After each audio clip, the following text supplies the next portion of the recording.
વિદુર અને મૈત્રેયજીના સંવાદની કથા છે કે હસ્તિનાપુરના મહામંત્રી વિદુરને ધૃતરાષ્ટ્ર ગાંધારીનો દીકરો એવો કલીનો અવતાર એવા દુર્યોધને જ્યારે મેણું માર્યું કે મારા રાજ્યમાં રહી અને મારું અનાજ ખાઈને પાંડવોનું જો પક્ષ લેવો હોય તો એવા મંત્રીની મારે જરૂર નથી. જ્યારે એને અપમાન થયું એટલે વિદુરજી મહારાજ ઘરેથી નીકળી ગયા અને પોતાની નારી સુલભા નારીને સાથે લઈ અને ભગવાનનું ભજન કરવા માટે ગંગાના ઘાટ ઉપર ગયા છે. ગંગાના તીરે જઈ અને સ્વાદ વગરના ભોજન કરી અને પોતે ભગવાનનું ભજન કરતા હતા. એવા સમયે ભગવાન કૃષ્ણ પાંડવોના દૂત બની અને દુર્યોધનને સમજાવવા માટે આવ્યા કે જો આ યુદ્ધ બંધ રહે તો સારું. ભગવાન જેવા ભગવાન સમજાવવા આવ્યા તો પણ દુર્યોધન ન સમજો અને એને યુદ્ધને જ કાયમ માટે રાખ્યું.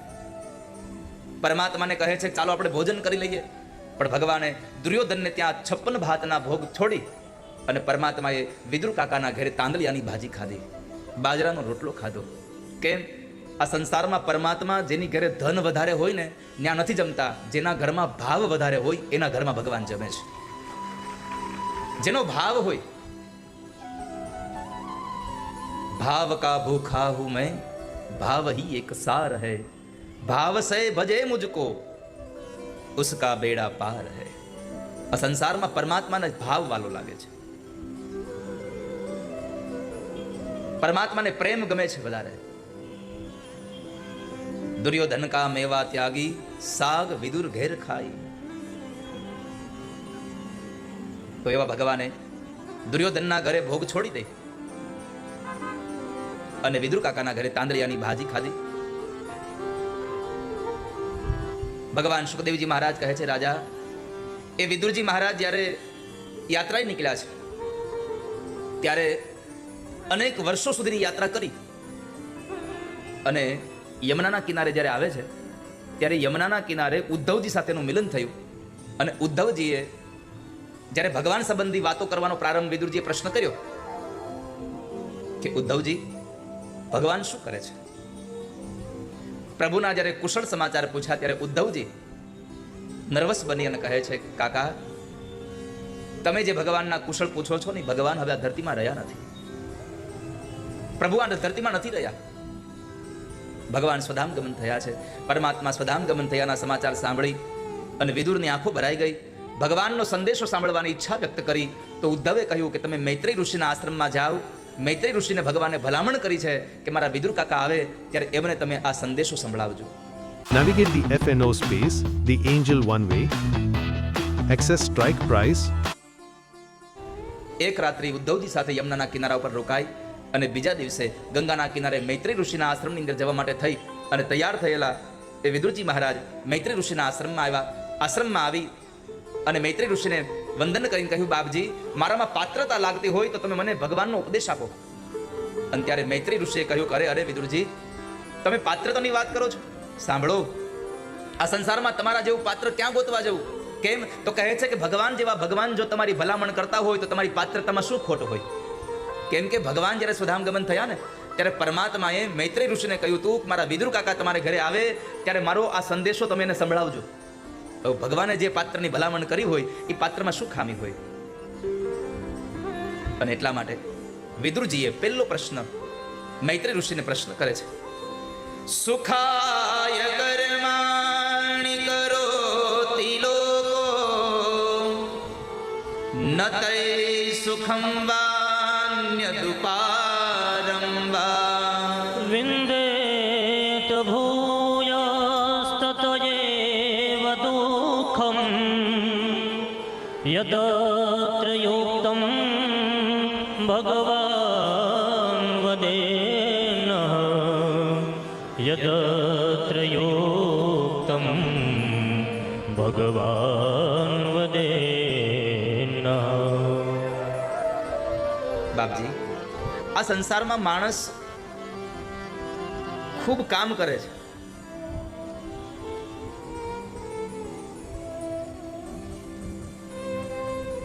અને છતાંય માણસ દુઃખ કેમ પામે છે?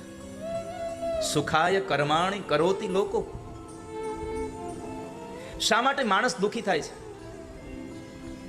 ત્યારે આ વાતને મને સંશયમાંથી દૂર કરો એવો પ્રશ્ન જ્યારે કર્યો ત્યારે આ વાતની સરાહના કરતા મૈત્રેય ઋષિ બોલ્યા છે, સાધુ પુષ્ટમ ત્વયા સાધો લોકાન સાધ્વનુગૃહણતા કીર્તિમ વિતન્વતા લોકે આત્મનો દોક્ષમાત્મજઃ. ધન્ય છે ભાઈ વિદુરજી, તમારા પ્રશ્ન ધન્ય છે. આ સંસારમાં માણસને એવું જ થાય છે. દેવતાઓને પણ થયું સમુદ્ર મંથનમાં. તમે જુઓ તો જેના માટે મંથન કરતા હતા અમૃત માટે, એના બદલે પેલું ઝેર મળ્યું. આ દુનિયામાં સુખ મળે એની પેલા માણસને દુઃખ મળે છે, અને જો સુખની પેલા દુઃખ ન મળે તો સુખની કોઈને કિંમત થાય નહીં કોઈ દિવસ. તડકો લાગ્યા વગર એની એસીમાં બેહાડો તો એની એસીની કિંમત ન થાય. આ બહુ નરું સત્ય છે. ભૂખ લાગ્યા વગર તમે એને ચોખા ઘીના લાડવા આપો તો એને લાડવાની કિંમત ન થાય. પણ ભૂખ લાગે અને ત્યારે ચોપડ્યા વગરનો બાજરાનો રોટલો ટાઢો આપો ને તો એને આનંદ આવી જાય. કેમ? ભૂખ લાગી છે. એમ અહીંયા કહ્યું ધન્ય છે તમારા પ્રશ્ન કે તમે પ્રશ્ન કર્યો સુખાય કર્માણિ કરોતિ લોકો નતૈ સુખમ વાન્ય દુપારંબા. સુખ અને દુઃખ માણસ કેમ મેળવે છે? એનું એક કારણ છે, માણસ કર્મથી સુખને પામે છે અને કર્મથી જ દુઃખને પામે છે. કર્મણ્યવાધિકારસ્તે મા ફલેષુ કદાચન. આ સંસારમાં માણસ કર્મથી સુખ પામે છે. એટલે તો ભગવાન કૃષ્ણએ 10મા સ્કંદમાં નંદ બાબાએ કહ્યું કે લાલા આપણને ઇન્દ્ર જીવાડે છે. તો ભગવાને શું કહ્યું? બાબા, આ સંસારમાં કોઈ કોઈને જીવાડતું નથી, કોઈ કોઈને મારતું નથી. સુખાય કર્માણિ કરોતિ લોકો. આ સંસારમાં કોઈ કોઈને મારતું નથી, આ સંસારમાં કોઈ કોઈને જીવાડતું નથી. બધાય પોતાના કર્મથી જીવે છે અને બધા પોતાના કર્મથી જ મરે છે. માણસ કર્મનું ભાથું બાંધે છે.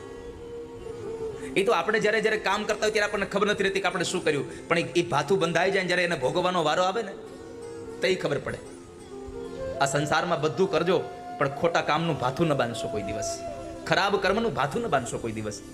તમારાથી પુણ્ય ન થાય તો ચાલશે, પણ આપણાથી પાપ ન થાય એની તકેદારી રાખજો જીવનમાં, જો સુખી થવું હોય તો કાયમ માટે. પણ આપણે તો એક જ વાત હોય, મારું હારું કરવા માટે ગમે એનું ભલે ખરાબ કરવું પડે. મૈત્રેય ઋષિ જ્યારે વિદુરજી મહારાજને કથા કરતા હતા, એમણે પણ આ સૃષ્ટિના સર્જનની કથા કરી કે ભગવાન નારાયણે પોતાની નાભીમાંથી એક કમળ ઉત્પન્ન કર્યું, એમાં બ્રહ્માજીની ઉત્પત્તિ કરી, બ્રહ્માને સૃષ્ટિ સર્જનનો આદેશ આપ્યો.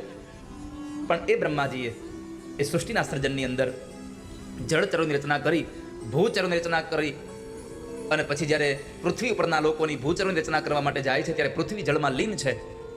તો શું કરવું? એ પૃથ્વી માટે હું એને કેમ લઈ આવું? એટલે ભગવાન બ્રહ્માએ નારાયણને કહ્યું.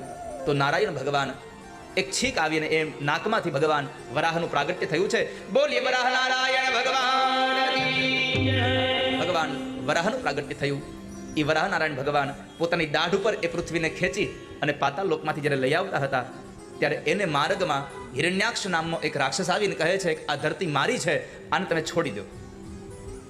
ભગવાને કહ્યું કે આ ધરતી કોઈની નથી, સૌની માં છે, આને કોઈ ભોગવશો નહીં. છતાં પણ હિરણ્યાક્ષ સમજો નહીં. અંતે પરમાત્માએ પોતે હિરણ્યાક્ષનો ઉદ્ધાર કરી અને આ પૃથ્વીને શેષનારાયણની ફણા ઉપર પ્રસ્થાપિત કરી. વિદુરે પ્રશ્ન કર્યો, હે બાપજી, આ રાક્ષસ કોણ હતો? તો કહે છે કે દિતિનો દીકરો હતો. બાપજી, દિતિ તો દેવોની માતા છે, તો એને આ રાક્ષસ કેમ જન્મ્યો? તો એનું એક જ કારણ હતું કે જ્યારે દિતિ કશ્યપ ઋષિના પત્ની હતા, સંધ્યાનો સમય થયો અને એ સંધ્યાના સમયે દિતિના મનની અંદર કામ પ્રવેશ થયો.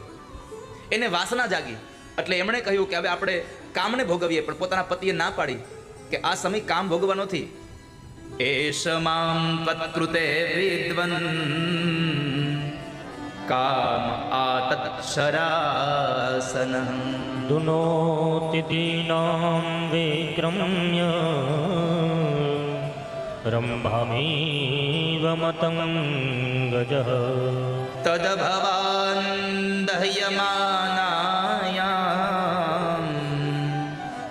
સપત્નીનામ સમૃદ્ધિભિઃ પ્રજાવતીનાં ભદ્રં તે મય્યા યુક્તામ અનુગ્રહં. ભગવાન, મારા મનની અંદર કામ પ્રવેશ કર્યો છે, એ કામને ભોગવીએ. પોતાના પતિ કશ્યપ ઋષિ ના પાડે છે કે દેવી અત્યારે સંધ્યાનો સમય છે ને સંધ્યાના સમયે કામ ન ભોગવાય. સંધ્યાનો સમય ન ભોગ ન ભોજન, કેવલ પરમાત્માના ભજન માટે છે, કેવલ પ્રભુના ભજન માટેનો સમય છે. છતાં પણ દીતિ ન સમજ્યા અને એ દીતિએ કામને જ ભોગવવા માટેનો આગ્રહ કર્યો અને અંતે કામ ભોગવ્યો તો એમને દોષ લાગ્યા. એક તો પેલો સંધ્યાનો દોષ લાગ્યો, સમયનો દોષ લાગ્યો. બીજું, પોતાના મન ઉપરની જે સંયમ ગુમાવ્યો એનો દોષ લાગ્યો. ત્રીજું, પોતાના પતિની આજ્ઞાનું ઉલ્લંઘન કર્યું એનો દોષ લાગ્યો. અને ચોથું, સંધ્યાના સમયે ભગવાન શિવ અને ભવાની વિચરણ કરવા નીકળે એનો દોષ લાગ્યો. આ ચાર દોષને લઈ અને કશ્યપ ઋષિએ કહ્યું કે તમારા ઉદરની અંદર જે બાળક આવશે એ રાક્ષસ યોનિના આવશે. દીતીએ ક્ષમા માગી, મને માફ કરી દો, મારી ભૂલ થઈ ગઈ, પણ મારા સંતાનો રાક્ષસ ન જન્મે એવું કરો. કશ્યપ ઋષિએ કહ્યું કે તમારા સંતાનો રાક્ષસ જ જન્મશે, પણ તમે મારી પાસે ક્ષમા માગી છે, તમને પસ્તાવો થયો છે, માટે સાથે કહું છું કે તમારા દીકરા ભલે રાક્ષસ હશે પણ તમારા દીકરાનો દીકરો થશે, ભગવાનનો અનન્ય ભક્ત થશે. જાઓ. આ દીતિના ઉદરમાંથી બે સંતાનો જન્મા, હિરણ્યાક્ષ અને હિરણ્યકશિપુ.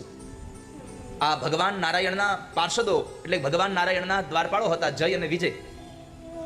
જેમણે સનતકુમારો ભગવાનના દર્શન કરવા માટે ગયા અને ભગવાનના દર્શન કરવા ન જવા દીધા એટલે એમને 3 જન્મ સુધી રાક્ષસ થવું પડ્યું. જુઓ, ભગવાનના દર્શન કરવા માટે ન જવા દે એને રાક્ષસ થવું પડે. પરમાત્માની કથા ન સાંભળવા દે એને રાક્ષસ થવું પડે. પણ તમે પરમાત્માની કથા કોકને સંભળાવો તો, તમે ભગવાનની કથા માટે કોઈકને પ્રેરણા કરો તો, પ્રભુની કથામાં લઈ જાઓ અને એ પ્રભુની કથા સાંભળીને એનું જીવન ધન્ય બને તો એ પુણ્યના ભાગીદાર તમે પોતે બની જાઓ છો. કોઈ કથામાં જતો હોય અને એને તમે રોકી રાખો તો એ પાપના ભાગીદાર તમે બનો છો. તો હિરણ્યાક્ષ અને હિરણ્યકશિપુ જય અને વિજયનો પહેલો અવતાર હતા. એમાં પરમાત્માએ હિરણ્યાક્ષને વરાહ અવતારની અંદર ભગવાન એનો ઉદ્ધાર કર્યો છે. પૃથ્વીને લઈ આવીને પ્રસ્થાપિત કરી અને પછી બ્રહ્માને આદેશ આપ્યો કે જાઓ બ્રહ્મા, હવે તમે સંસારનું સર્જન કરો.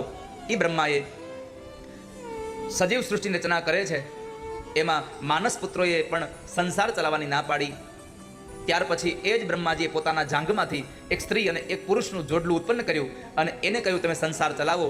એ મનુ મહારાજ અને શત્રુપા રાણી હતા. મનુ મહારાજ અને શત્રુપા રાણીએ સંસાર ચલાવ્યો. એમને ત્યાં 3 દીકરીઓ થઈ, દેવહૂતિ, આકુતિ અને પ્રસૂતિ. આ 3 દીકરીઓ થઈ. 2 દીકરાઓ થયા, ઉત્તાનપાદ અને પ્રિયવ્રત રાજા. આ 5 સંતાનો થયા. એમાં દેવહૂતિના લગ્ન ભગવાનની ઈચ્છાથી કરદમ ઋષિ સાથે થયા હતા. અને એ કરદમ ઋષિ અને દેવહૂતિનું દાંપત્ય જીવન એટલું દિવ્ય ચાલ્યું કે એ દાંપત્ય જીવનની અંદર સૌ પ્રથમ એને 9 દીકરીઓ થઈ. પોતાના પતિની સેવામાં એટલું એનું પોતાનું જીવન ખર્ચી નાખ્યું. વર્ષો વીતી ગયા ત્યાં સુધી પોતાના પતિની સેવા કરી. અને એક વખતના સમયે કરદમ ઋષિએ પૂછ્યું કે મનુપુત્રી, તમારી ઈચ્છા શું છે, સંપન્ન કરું? તો કહે છે કે મને પ્રજોત્પત્તિની ઈચ્છા, મને સંતાનની ઈચ્છા છે. ત્યારે 9 કન્યાઓ થઈ. એ 9 કન્યાઓ એટલે અધ્યાત્મ જગતમાં નવધા ભક્તિ છે. અને જેના ઘરમાં નવધા ભક્તિ હોય એના ઘરમાં ભગવાન આવે અને આવે, એમાં સંશય જ નથી વાલા ભક્તો. જેના ઘરમાં નવધા ભક્તિ હોય છે, 9 પ્રકારની ભક્તિ હોય. શ્રવણમ, કીર્તનમ, વિષ્ણુ સ્મરણમ, પાદ સેવનમ, અર્ચનમ, વંદનમ, દાસ્ય, સખ્ય, આત્મ નિવેદનમ. આ સંસારમાં સૌથી શ્રેષ્ઠ કોઈ ભક્તિ હોય તો એ છે શ્રવણ ભક્તિ. પરમાત્માની શ્રવણ ભક્તિ સૌથી શ્રેષ્ઠ. ભગવાનની કથા સાંભળવી એ શ્રેષ્ઠ ભક્તિ છે. કથા વાંચવી એ તો શ્રેષ્ઠ છે જ. ભાગવતમાં અને શાસ્ત્રોમાં કહ્યું છે આ દુનિયામાં સૌથી મોટો દાનવીર કોણ? તો કહે છે કે લાખો રૂપિયાનું દાન કરે એ નહીં, પણ ભગવાનની કથા કોઈકને સંભળાવે એનાથી મોટો દાનવીર આ સંસારમાં કોઈ બીજો નથી. મોટામાં મોટો દાનવીર એ છે જે ભગવાનની કથા સંભળાવે. અને મોટામાં મોટી ભક્તિ જે ભગવાનની કથા સાંભળે છે. હું તમને ભગવાનની કથા સંભળાવું છું પણ તમે સાંભળો છો એટલે સંભળાવી શકું છું, નકર કેમ સંભળાવું તમને? તો શ્રવણ એ સૌથી મોટી ભક્તિ છે. અને સાંભળેલું બહુ યાદ રહે છે આપણને. લખેલું ભૂલાઈ જાય, વાંચેલું ભૂલાઈ જાય, પણ સાંભળેલું શું કંઈ મેં ક્યાંક સાંભળ્યું તો આવું હતું ખરું કંઈ, ક્યાં સાંભળ્યું ભૂલી ગયા હોવ તમે, પણ સાંભળ્યું તો એ ન ભૂલાણું કોઈ. તો આ સંસારમાં શ્રવણ ભક્તિ સૌથી મોટી છે. નવધા ભક્તિ થઈ. એ 9 પ્રકારની દીકરીઓ, 9 ભક્તિ જ્યારે ઘરમાં આવે છે અને એ ભક્તિના ફળ રૂપે સમયાંતરે એ કરદમ અને દેવહૂતિને ત્યાં ભગવત કૃપાથી, ભગવાનની જ ઈચ્છાથી ભગવાનના અંશ જેવો એક સંતાન એટલે કે ભગવાન કપિલ નારાયણનું પ્રાગટ્ય થાય છે. બોલીએ કપિલ નારાયણ ભગવાન. કપિલ નારાયણ ભગવાનનું પ્રાગટ્ય થયું અને થોડો સમય વ્યતીત થયો એટલે કરદમ ઋષિએ કહ્યું કે દેવી, મારી શરત મુજબ હવે હું સંસારને છોડી રહ્યો છું. કરદમ ઋષિની શરત હતી કે જ્યારે મનુ મહારાજ અને શત્રુપા રાણી એની દીકરી દેવહૂતિનો હાથ કરદમ ઋષિના હાથમાં દેવા માટે આવ્યા, ત્યારે કરદમ ઋષિએ કહ્યું હતું કે મારે સંસારમાં એક દીકરો થશે એટલે હું સંસાર છોડી દઈશ. અને એ શરત મુજબ આજે કરદમ ઋષિ સંસારને છોડીને જાય છે. એના પહેલા એમણે 9 દીકરીઓના લગ્ન કર્યા. એક એક ઋષિ સાથે એ 9 દીકરીઓને પરણાવી અને પછી પોતે ભગવાનનું ભજન કરવા માટે નીકળી ગયા. અહીંયા પોતાના દીકરાને પોતાની મા પાસે મૂકીને ગયા છે અને એ માએ પોતાના દીકરાને જ પોતાનો ગુરુ સમજી અને ભગવાન કપિલ નારાયણને પહેલો પ્રશ્ન માં દેવહૂતિ ભગવાનને પ્રશ્ન કરે, તમ ત્વાગતાહમ શરણમ શરણ્યમ સ્વભૃત્ય સંસારતરો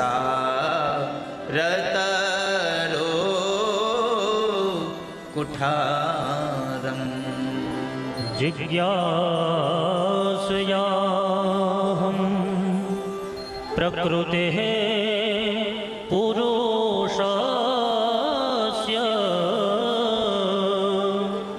न मामि सद्धर्म विदां वरिष्ठम् ન મામિ સદ્ધર્મવિદાં વરિષ્ઠં. નમામિ સદ્ધર્મવિદાં વરિષ્ઠં. માં દેવહૂતિએ મનોમન નક્કી કર્યું કે મારા પતિએ તો મોક્ષનો મુક્તિનો માર્ગ લઈ લીધો, પણ મને મુક્તિના માર્ગ માટે મારો દીકરો દઈને ગયા છે. ઈચ્છા દ્વેષ વિહીનેન સર્વત્ર સમચેતસા ભગવદ ભક્તિયુક્તેન પ્રાપ્તા ભાગવતી ગતિ. મને મુક્તિ માટે થઈને મારો દીકરો આપતા ગયા છે. ભલે એક જગતના નાતે હું એની માં છું, મારો દીકરો છે, પણ અધ્યાત્મના નાતે આ મારો દીકરો એ મારો ગુરુ છે.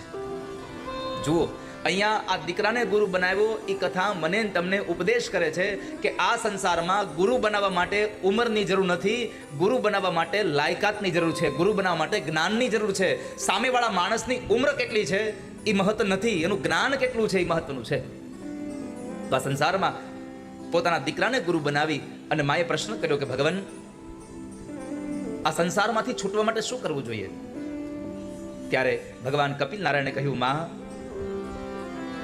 યોગ આધ્યાત્મિક પુંસામ મતોની શ્રેયસાય મે અત્યંતો પરધીર્યત્ર દુઃખસ્ય ચ સુખસ્ય ચ. આ સંસારમાં મુક્ત મેળવવા માટે થઈ, મુક્ત બનવા માટે થઈ અને અધ્યાત્મ જેવો બીજો કોઈ માર્ગ નથી.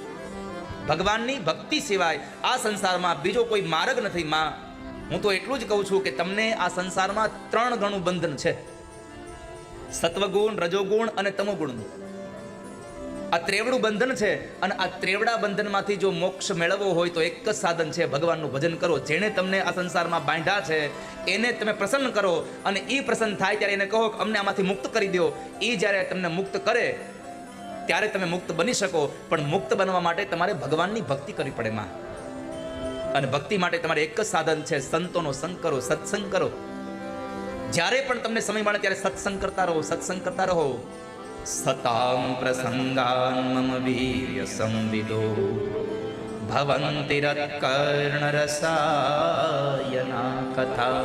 તજ્જોષણાદાસ્વપવર્ગવર્તમની શ્રદ્ધાનતિર ભક્તિરનુક્રમિષ્યતિ. માં, આ સંસારમાં તમારે જો ભજન કરવું હોય તો સંતનો સંગ કરો, સતત ભગવાનના ભજનમાં જોડાઈ રહો. આ સંસારમાં મુક્તિ મેળવવા માટે ઘરડું થવાની જરૂર નથી. આ સંસારમાં ભજન કરવા માટે વૃદ્ધ બનવાની જરૂર નથી. નકર પહેલા તો આપણે કહેતા હતા કે કથા સાંભળવા કોણ જાય, તો કે વડીલો જાય. અરે વડીલો જ કથા સાંભળવા જાય એવું નહીં, આપણે પણ કથા સાંભળવા યુવાની અવસ્થામાં જવું જોઈએ. જો તમે જેઠ મહિનામાં કે અષાઢ મહિનામાં વાવણી થાય અને વાવવા ન જાવ તો દિવાળીએ પછી એમાં કપાસ ઉતારવા જવાય નહીં. એમ તમે યુવાનીમાં જો ભક્તિ ન કરો તો વૃદ્ધાવસ્થામાં તમને ભક્તિ કોઈ દી ચડે નહીં. આ સંસારમાં આપણી કહેવત છે કે પાકા ઘડે કોઈ દિવસ કાંઠા ચડે નહીં. ભક્તિ કરવી હોય તો યુવાની અવસ્થાથી કરો. યાત્રા કરવી છે તો યુવાની અવસ્થાથી કરો. ભગવાન રામે 16 વર્ષની ઉંમરમાં યાત્રા કરી હતી અને આપણે શું કહી, નિવૃત્ત થાવું તઈ આપણે યાત્રા કરશું. અને આપણે કોઈ દી જિંદગીમાં મરીએ ત્યાં સુધી નિવૃત્ત થવાના જ નથી. આ સંસારમાં કોઈ મને એવું બતાવો કે હું નિવૃત્ત છું એમ કે કામમાંથી મુક્તિ મળી જાય. શું કહી, હવે બસ હવે છોકરા રમાડીએ ને વાહવા જેવું કામ તો કરો છો, છોકરા તો રમાડો છો. નિવૃત્ત તો થયા જ નથી તમે. આ સંસારમાં નિવૃત્ત કોઈ થતું જ નથી. આ સંસારમાં નિવૃત્ત થવા માટે થઈ અને પ્રભુનું ભજનમાં પ્રવૃત્ત થવું પડે, ભગવાનના ભજનમાં પ્રવૃત્ત થવું પડે. તો તમે ભગવાનની ભક્તિમાં જાઓ તો તમને નિવૃત્તિનો માર્ગ મળે, સત્સંગ મળે. માએ પ્રશ્ન કર્યો, હે ભગવાન,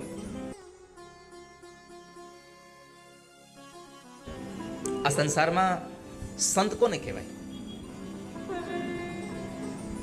આ સંસારમાં સાધુ કોને કહેવાય? ભાગવતજીના 3જા સ્કંદની અંદર સંતોના લક્ષણ આપ્યા છે. એમાં સૌથી મોટો એક લક્ષણ છે સાધુનું. તિતિક્ષવઃ કારુણિકાઃ સુહૃદ સર્વદેહિનાં અજાત શત્રવઃ શાંતઃ સાધવઃ સાધુભૂષણાઃ તયે સાધવઃ સાધ્વે સર્વસંગ વિવર્જિતા સંગસ્તેષ્વતતે પ્રાર્થ્ય સંગદોષ હરાહિતે. 4 શ્લોકોમાં સંતોના લક્ષણ આપ્યા છે. ભાગવતના 3જા સ્કંદના 25મા અધ્યાયમાં 21 થી 24, 21, 22, 23 અને 24 જે શ્લોક છે. તિતિક્ષવઃ કારુણિકાઃ ત્યાંથી લઈ અને ત એતે સાધવઃ ત્યાં સુધીના જે 4 શ્લોક આપ્યા એ સંતોના લક્ષણો બતાવ્યા છે. એમાં સૌથી મોટો લક્ષણ બતાવ્યો છે એક તો સાધુમાં તિતિક્ષા હોય. તિતિક્ષા એટલે શું? કોઈ પણ વસ્તુનો પ્રતિકાર કરવાનું સામર્થ્ય હોય. સામર્થ્ય હોવા છતાં પણ માણસ મૌન રહે એ સાધુનું મૂળ લક્ષણ છે. બીજું, અજાત શત્રવઃ, આ દુનિયામાં કોઈ મારો દુશ્મન નહીં અને હું કોઈનો દુશ્મન નહીં, આવું જેનો મનોભાવ છે એ સંસારનો સાધુ છે. ત્રીજું, જેનામાં સરળતા છે એ સાધુ છે. રામચરિત માનસ એમ કહે, સરળ સુભાવન મન કુટિલાય. આ સંસારમાં સરળ જે છે એ સાધુ છે. આ સંસારમાં જેના મનમાં કોઈ પણ પ્રકારની કુટિલતા નથી એ સાધુ છે. અને સૌથી મોટો ગુણ જેને સંતોષ છે એ સાધુ છે. જથા લાભ સંતોષ સદાય. કેટલા ગુણધર્મો બતાવ્યા સંતોએ. એમાં સૌથી મોટો ગુણ એ છે કે ભગવાન મને જે આપે છે એમાં સંતોષ માને એ સાધુનું લક્ષણ છે. અસંતોષ એ તો સંસારીનું લક્ષણ છે. 100 રૂપિયા કમાવા ગયા હોઈએ અને 101 મળે તો પછી એવી થાય લાલચ કે ઘડીક જો ખમી ગયો હોત તો 105 મળે. તું તો 100 રૂપિયાની અપેક્ષા લઈને ગયો હતો, છતાં પણ તને 101 રૂપિયા મળ્યા તો એની કાંઈ કિંમત નહીં. આ સંસારમાં આપણને સંતોષ નથી થતો અને જેને સંતોષ નથી થતો એ કોઈ સુખી નથી થતા. સુખી તો એ જ થાય છે જે સંતોષી છે. સંતોષી નર સદા સુખી. જે મળ્યું છે એમાં સુખ પામે છે એ સંતોષી એ સદાયના માટે સુખ પામે છે. તો માં સાધુનું લક્ષણ છે જેની આંખમાં કરુણા ભરી છે. જે આંખમાં કરુણા નથી એની કોઈ કિંમત નથી. જેની આંખમાં કરુણા નથી એની કોઈ કિંમત નથી. યાદ રાખજો, કરુણા અને દયામાં બહુ તફાવત છે. તમારા સગા સંબંધી ઉપર તમને કંઈક દયા આવે, તમારી પાસે બહુ પૈસા હોય ને તમારો સગો ભાઈ અથવા તો તમારો સંબંધી નજીકનો કોઈ દુઃખી હોય અને એને મદદ કરવાની ઈચ્છા તમને થઈ જાય, એને દયા કહેવાય. તમે જેને ઓળખો છો એને મદદ કરવાની ઈચ્છા, એને દયા કહેવાય. અને તમે જેને ઓળખતા જ નથી અને છતાંય એને તમને મદદ કરવાની ઈચ્છા જાગે, એ તમારામાં કરુણા પ્રગટી કહેવાય. અને સાધુનો મૂળ ગુણધર્મ છે કરુણા. એની આંખમાં કરુણા હોય, એ ઓળખે એને મદદ કરે અને ન ઓળખે એને મદદ કરે. જે આંખમાં કરુણા નથી એ આંખની કોઈ કિંમત નથી. જે નયને કરુણા તરછોડી એની કિંમત ફૂટી કોડી. આ આંખમાંથી જેને કરુણા વહી ગઈ છે એની કિંમત નથી કઈ. માટે આંખમાં કરુણા રહેવી જોઈએ. માં, સંતોનો સંગ કરજો. પછી ભગવાન કપિલ નારાયણે પોતે જ પોતાની માતાને સાંખ્ય શાસ્ત્રનો ઉપદેશ કર્યો અને માને કહ્યું કે માં, જે શરીર મળ્યું છે શરીર ભોગ ભોગવવા માટે નહીં, ભગવાનને ભજવા માટે મળ્યું છે. શરીર ખલું ધર્મ સાધન. ધર્મ કરવો હોય તો શરીરની જરૂર છે. કથામાં આવવું હોય તો શરીર સારું જોઈએ, શરીરને હાચવવું જોઈએ, પણ એટલું બધું ન હાચવવું જોઈએ કે પછી એમાંથી આપણે ઊંચા જ ન આવી. કથા પૂરી થઈ જાય ત્યાં સુધી મેકઅપ ન કર્યા કરાય.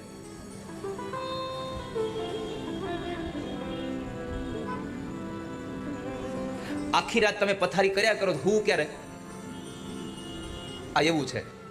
આ શરીરને હાચવવાનું પણ કેટલું ધર્મમાં કામ આવે એટલું ધર્મની અંદર આ શરીર કામ આવે. આ શરીરને ટકાવવા માટે ભોજન કરાય, ભોજન કરવા માટે આ શરીરને ન ટકાવાય. ઘણા લોકો તો ખાવા હાટું જ જીવે. જીવવા માટે જમવાનું હોય, જમવા હાટું ન જીવવાનું હોય. જઈ જુઓ તે ખાતા જ હોય. અમુક અમુક પાછા હંતાડીને ખાતા હોય. દીપકભાઈ, બીજો અંબાવે, ત્રીજો ત્રીજા અંબાવે ને ત્રીજો ખાઈ જાય.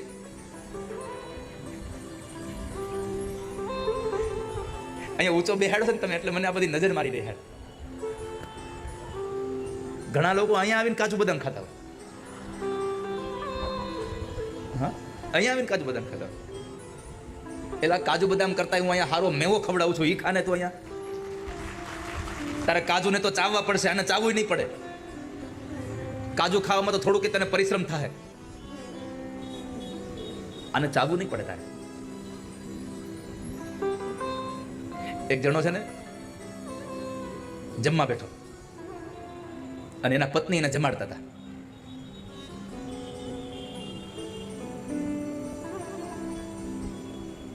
જમતા જમતા એને બરાબર આમ પરસેવો વળ્યો, કપાળમાં પરસેવો આવી. પત્નીએ કહ્યું કે રસોઈ મેં બનાવી, આ પીરસું મેં તમને, મારા હાથથી આ બટકું લઈને તમારા મોઢામાં દઉં છું તો તમને પરસેવો હેનો વળે છે? બેઠો બેઠો કે ચાવે છે કોણ?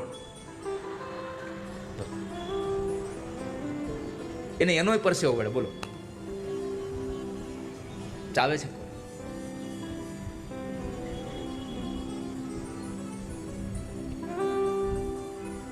માં, આ શરીરને ટકાવવા માટે ભોજન કરજો. ભોજન કરવા માટે આ શરીરને ન રાખતા.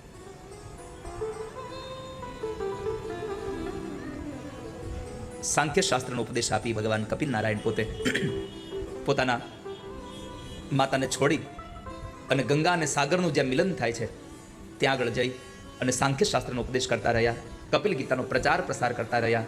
અને અહીંયા આગળ માં દેવહૂતિએ પોતાના દીકરા પાસેથી મળેલું જે જ્ઞાન છે એને યોગ માર્ગની અંદર કર્મ માર્ગમાં લગાડી અને પોતે પોતાના દેહનો ત્યાગ કર્યો.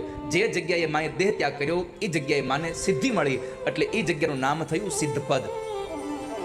અને એ સિદ્ધપદ ત્યાં આગળ આજના તારીખમાં પાટણ પાસે, જેને આપણે સિદ્ધપુર કહીને ઓળખીએ છીએ, એ સિદ્ધપુરની અંદર બિંદુ સરોવરના કિનારે માને મુક્તિ મળી. ભાગવત જેવો ગ્રંથ એમ કહે છે કે કળિયુગનો કોઈ પણ દીકરો પોતાની માને મુક્તિ આપવા માટે ઈચ્છતો હોય તો એ માનું શ્રાદ્ધ જો બિંદુ સરોવરના કિનારે સિદ્ધપુરમાં કરવામાં આવે તો ભગવાન કપિલ નારાયણ એ દીકરાની માતાને મુક્તિ આપે છે. એમાં કોઈ પણ પ્રકારનો સંશય નથી. સિદ્ધપુરમાં માનું શ્રાદ્ધ થાય તો એને મુક્તિ મળે, મોક્ષ મળે છે. પિતાને મુક્તિ આપી હોય તો ગયાજીમાં બિહાર જવાનું. આ બે શ્રાદ્ધની વાત બતાવી અને અહીંયા તૃતીય સ્કંદને વિશ્રામ કર્યો. પેલી રાધાના શ્યામનો રંગ લાગ્યો, પેલી મીરાના માધવનો રંગ લાગ્યો, અને મીરાને તો શું રંગ લાગ્યો. દ્વારિકાના જગત મંદિરમાં આવીને મીરા નાચી. પગ ઘૂંઘરું બાંધ મીરા નાચ.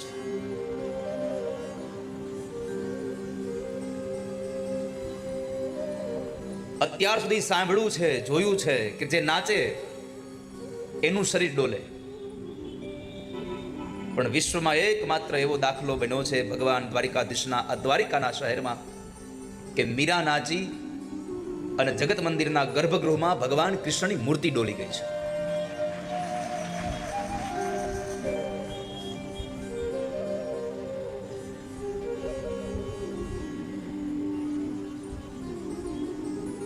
કહેવું હોય તો કહી શકાય, મીરાને કૃષ્ણનો રંગ લાગ્યો તો એટલું જ નહીં, કનૈયાને મીરાનો રંગ લાગી ગયો હશે.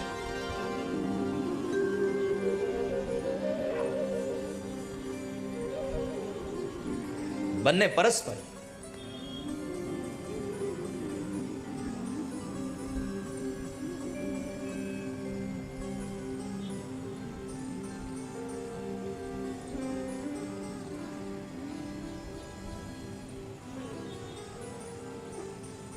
ઘોર અંધારી રાત,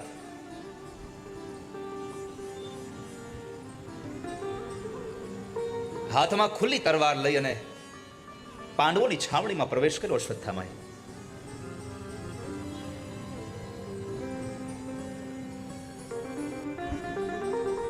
परीक्षित के जन्म से पूर्व की ये कथा जो भगवान व्यास ने लिखी हुई है और सुत नाम के महापुराणी शौनक आदि ऋषियों को जो सुना रहे.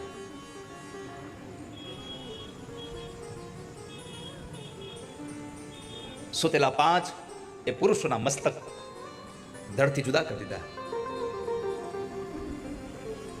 અને અડધી રાત્રે લઈ જઈ અને 5 મસ્તકોને સાથે લઈ અને કુરુક્ષેત્રના મેદાનમાં ધરતી ઉપર પડેલો યાતનાથી વ્યાકુળ થયેલો દુર્યોધન જ્યારે કણસતો હતો, દુર્યોધનને જઈને કહ્યું કે લે દુર્યોધન, તારી ઈચ્છા હતી કે 5 પાંડવો આ ધરતીમાં ન રહે, તો સાંભળી લે, તારા જીવને હવે શાંત કરી દે. 5 પાંડવો આ ધરતીમાં નથી રહ્યા. જેની જાંઘ તૂટી ગઈ છે, લોહીથી ખરડાયેલો છે, અને એવા સમયે દુર્યોધન બોલ્યો છે, અશ્વત્થામા, ઊંઘમાં તો નથી ને તમે? કેમ આવું પૂછે છે? તમે કહો છો 5 પાંડવો આ ધરતીમાં નથી રહ્યા, મને ભરોસો નથી આવતો 5 પાંડવોને તમે મારી શક્યા હો. અશ્વત્થામાએ 5 મસ્તકોની ચોટલી વાળીને જે મસ્તકો સાથે લાવેલો નજીક આપીને કહ્યું, લે, તને ભરોસો ના આવતો હોય તો 5 પાંડવોના મસ્તક સાથે લાવ્યો છું.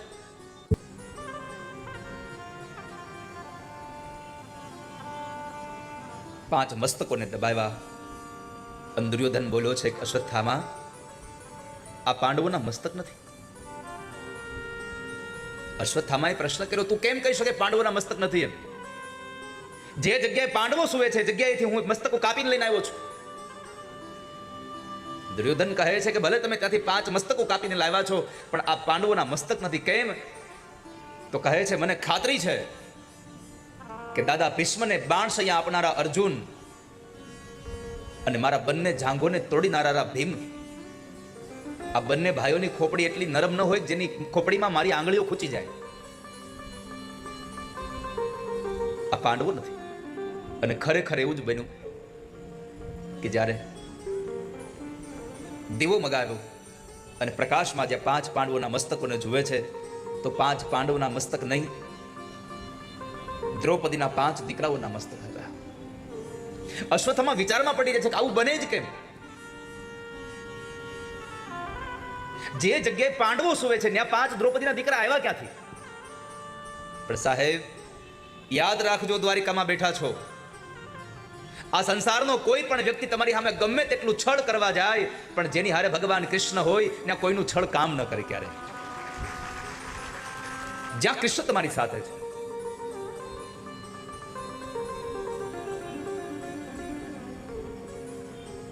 આ સંસારમાં જેને જે કરવું હોય તે કર્યા કરે.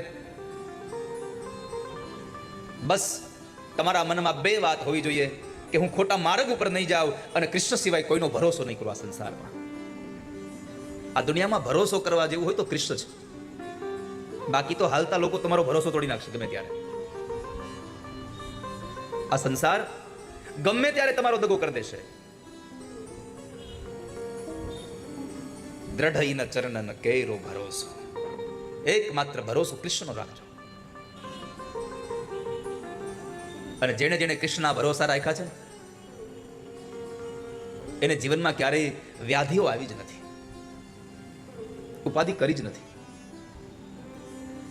અને આ સંસારમાં આપણે ચિંતા કરવાથી થવાનું શું? ચિત્ત તુષિદને ચિંતા ધરે, કૃષ્ણને કરવું હોય તે કરે. આ સંસારમાં તમે ચિંતા ન કરશો, કેમ કે તમે ગમે તે કરો, કરવું તો કૃષ્ણને જ છે. આમ તો અંતે તો બધું ઈ જ કરે છે.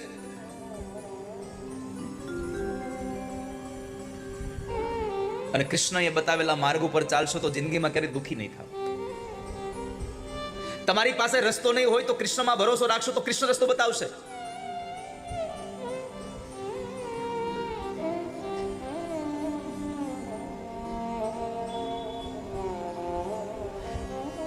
મય દાનવ અને ઇન્દ્રએ જ્યારે વરદાન આપ્યા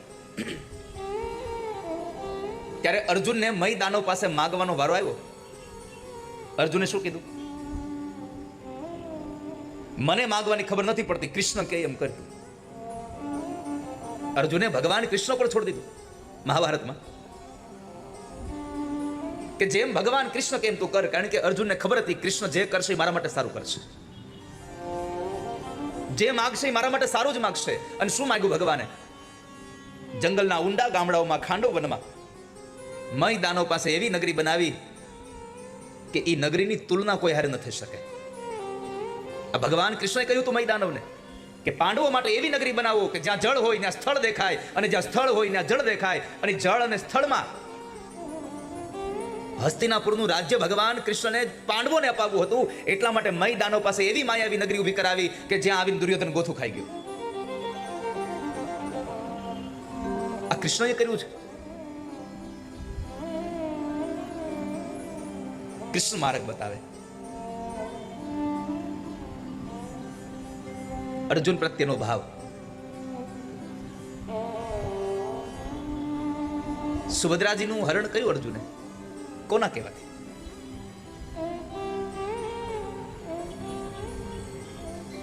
12 વર્ષના વનવાસ માટે નીકળેલો અર્જુન દ્રૌપદીને પરિણ્યા પછી કેમ કે 5 ભાઈઓમાં ફૂટ ન પડે, એક સ્ત્રી માટે થઈને 5 ભાઈઓ અંદર અંદર ન ઝઘડે, એના માટે દેવર્ષિ નારદે એક નિયમ આપેલો હતો કે 5 ભાઈઓ અંદર અંદર કદાચ આ સ્ત્રી માટે લડી પડે તો શું કરવું? એટલે નારદજીએ કહ્યું કે તમારા 5 ભાઈઓ વચ્ચે સ્ત્રી પ્રત્યે કોઈ ધૃણા ઊભી ન થાય, 5 ભાઈઓમાં ફૂટ ન પડે, એના માટે એક કરો. શું? જે ભાઈ સાથે દ્રૌપદી હોય ત્યારે અન્ય કોઈ એની પાસે જવું નહીં, એને કોઈને જોવા નહીં. અને કદાચ જો એને કોઈ જોઈ જાય તો એને બ્રહ્મચર્યાશ્રમ સાથે 12 વર્ષનો વનવાસ કરવો. આવો નિયમ મહાભારતમાં બતાવ્યો. અને એમાં એક વખતના સમયે મહારાજ યુધિષ્ઠિર અને દ્રૌપદીજી બેઠા હતા ઓરડામાં, અને એ જ ઓરડાની અંદર શસ્ત્રો હતા. એ શસ્ત્રોને લેવા માટે થઈ અને અર્જુન જાય છે અંદર, શસ્ત્રો લઈ આવે છે. ગાયોનું રક્ષણ કરીને પાછો આવ્યો અને કહ્યું, મોટા ભાઈ મને જવા દો, મને આજ્ઞા આપો 12 વર્ષના વનવાસ માટે, કેમ કે મેં દોષ રાખ્યો છે, મેં અપરાધ કર્યો છે. આપણી શરત હતી કે જ્યાં દ્રૌપદી અને 5 પાંડવોમાંથી જે ભાઈ બેઠા હોય ત્યાં 4 ભાઈઓ પછી જવું નહીં ક્યાંય. મહારાજ યુધિષ્ઠિરે એક માર્ગ બતાવ્યો, અર્જુન દુખી ન થા, આ તારો અપરાધ નથી બહુ, અરે આપણો નિયમ હતો, મેં નિયમ તોડ્યો છે.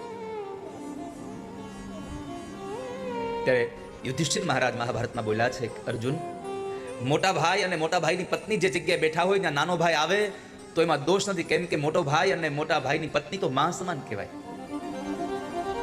ત્યાં દોષ નથી તને, તું તું રેવા દે, પણ ન સમજો અને અંતે ઉગ્ર બની અને અંતે નીકળી જાય છે. મહાભારતમાં લલિતભાઈ લખ્યું છે કે બ્રહ્મચર્યાશ્રમ માટે નીકળ્યો, પણ બ્રહ્મચર્યાશ્રમને રાખી ન શક્યો અર્જુન.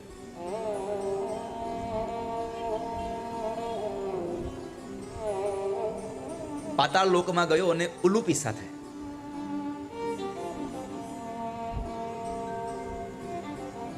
એની આંખ મળી. એમણે ઉલુપીને ના પાડી કે હું તને નહીં સ્વીકારી શકું, હું બ્રહ્મચર્યાશ્રમ સાથે નીકળ્યો છું. ઉલુપીએ કહ્યું કે તારું બ્રહ્મચર્યાશ્રમ માત્ર દ્રૌપદી સાથે છે, બીજા સાથે નહીં. તું મારો સ્વીકાર કરે અને મને સુખ આપ. એમણે એનો સ્વીકાર કર્યો.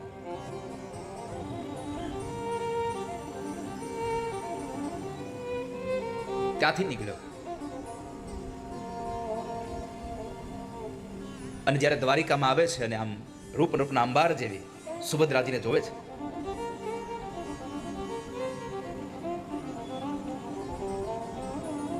સુભદ્રાને જોઈ અને એનું મન કામબાણથી વિંધાઈ ગયું. અતિશય ગમે છે અને લગ્ન કરવાની ઈચ્છા થઈ ગઈ, પણ પછી ખબર પડી કે આ તો કૃષ્ણની બેન છે અને પાછો પડ્યો. કે કૃષ્ણની બેન હોય તો આમાં નજર ન નખાયો. પણ ભગવાન કૃષ્ણએ કહ્યું કે અર્જુન લગ્ન કરવા છે, મારી બેન છે, લગ્ન કરવા છે. જોજો ભગવાન કૃષ્ણ કેટલું ધ્યાન રાખે છે. મારે તો તમને દ્વારિકામાં બેસીને દ્વારિકા વાળાએ કેટલી સરસ લીલાઓ કરી છે, એક માણસ તરીકેની કેટલી સારી ફરજો બજાવી છે, પોતાના પ્રિય પાત્રને કેટલું એણે ઉપર લઈ જવા માટેના પ્રયત્નો કર્યા છે, એની કથા મારે તમને કરવી છે. આ મહાભારતની કથા ચાલે છે.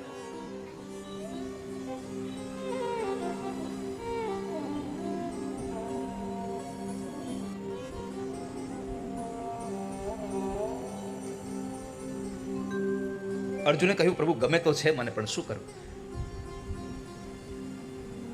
ભગવાન કહે હું મારા પિતાજીને કહું તો હમણાં સ્વયંવર રાખી દે. પણ એક વાત કહું અર્જુન, કદાચ તારા અંદરના ગુણોને ન ઓળખી અને મારી બેન બાહ્ય ગુણોમાં કોઈને બીજાને પરણી જશે તો કોઈ બીજાને પસંદ કરી લેશે. અને આ સંસારમાં અત્યારે તો એક જ હાલે છે, બસ હેન્ડસમ હોવો જોઈએ, પછી સાંજે ભલે બેન્ડ વળી જતો હોય. 6:45 ટકોરે દી આથમે રંગ બદલતો હોય, એની સામું નથી જોવાનું. પરંતુ બસ હેન્ડસમ હોવો જોઈએ. કન્યા વરયતે રૂપમ. મારી બેન કોઈ બીજાને પસંદ કરી લેશે, કદાચ તને પસંદ નહીં કરે તો શું કરીશ? અર્જુન કહે છે પ્રભુ તો હું શું કરું એમાં? અને ત્યારે ભગવાને કીધું એક કામ કર, બગાડી જાને અને હરણ કરી જા. પરમાત્મા કૃષ્ણએ પોતે સુભદ્રાજીનું હરણ કરાવ્યું એની પાસે.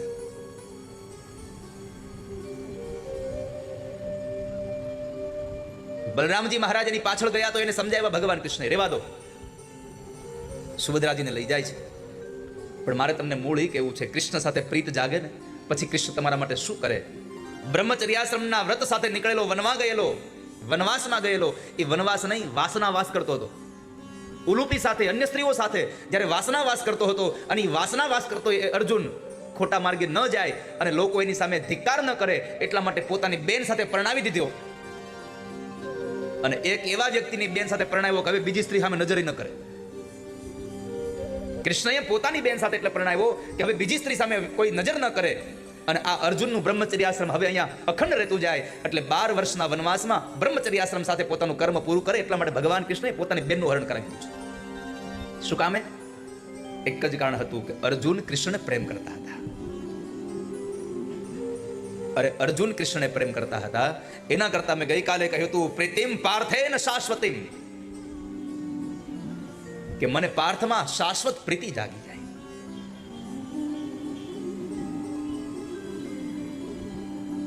તો જેની સાથે ભગવાન હોય એને પોતાની ચિંતા ન કરવાની હોય. તો અશ્વત્થામા વિચારે છે કે મેં માર્યા પાંડવોને એના રૂમમાં, તો આ પાંડવોના 5 દીકરાઓ નીકળ્યા કેમ અહીંયા? એક જ કારણ હતું કે જ્યારે દુર્યોધન પાસે અશ્વત્થામાએ પ્રતિજ્ઞા કરી કે આવતીકાલ સવારનો સૂર્યોદય 5 પાંડવ નહીં જોઈ શકે, અને રાત્રે ઊંઘમાં મારી નાખવાની યુક્તિ જ્યારે અશ્વત્થામાએ કરી, અને આ વાતને ભગવાન કૃષ્ણ જાણી ગયા. તન કી જાને, મન કી જાને, જાને ચિત્ત કી ચોરી. મારા ને તમારા તન મનની વાતોને જે જાણી જાય છે ભગવાન કૃષ્ણ. તમે આ વાતને સ્વીકારો છો કે તમારા મનની વાતને કૃષ્ણ સાંભળે છે? કેટલા લોકો સ્વીકારો છો આ વાતને કે તમારા મનને પણ કૃષ્ણ વાંચે છે? બસ આટલા જ. તમે બોલો નહીં તો કૃષ્ણ સાંભળે ખરા? તમે બોલો નહીં તોય કૃષ્ણ સાંભળે? કેટલા લોકો માનો છો આવું? ઓકે, બોલો તો જ કૃષ્ણ સાંભળે એવું માનવા વાળા હાથ ઊંચો કરો. તન કી જાને મન કી જાને જાને ચિત્ત કી ચોરી. તમે મંદિરમાં જઈને જોરથી કોઈ દી બોલ્યા કે હે ભગવાન મારી દીકરીને હારો ઘરવાળો દેજો? બોલ્યા જોરથી કોઈ દિવસ? અને તોય કૃષ્ણ સાંભળી લે છે. કેમ? તમારા મનની વાતોને કૃષ્ણ સાંભળે છે. તો અહીંયા અશ્વત્થામાના મનમાં ઉદ્ભવેલો પાંડવો પ્રત્યેનો આ ખોટો રાગ, આ પાંડવો પ્રત્યેની આ ઈર્ષાઓ, આ યુક્તિ ભગવાન કૃષ્ણ જાણી ગયા. એટલે સાંજે જ્યારે પાંડવો ભોજન કરીને સુવા જતા હતા ત્યારે ભગવાને કીધું, પાંડવો આપણે બહાર જવું છે, ચાલો ને. ભગવાન પાંડવોને લઈને જતા રહ્યા. જે જગ્યાએ પાંડવો સુવાના હતા એ જગ્યાએ દ્રૌપદીના 5 દીકરાઓ સૂઈ ગયા. અને અંતે અશ્વત્થામા પાંડવ સમજી અને એ 5 દીકરાઓને મારી નાખે છે. કૃષ્ણ જેની સાથે હોય ને એનો આ સંસારમાં કોઈ વાળ વાકો ન કરી શકે.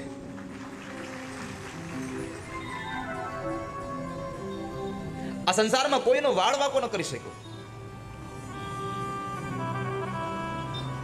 અને પછી જ્યારે અશ્વત્થામાને ખબર પડી કે આ તો 5 પાંડવો નહીં, દ્રૌપદીના 5 દીકરાઓ છે, પછતાવાનો પાર ન રહ્યો.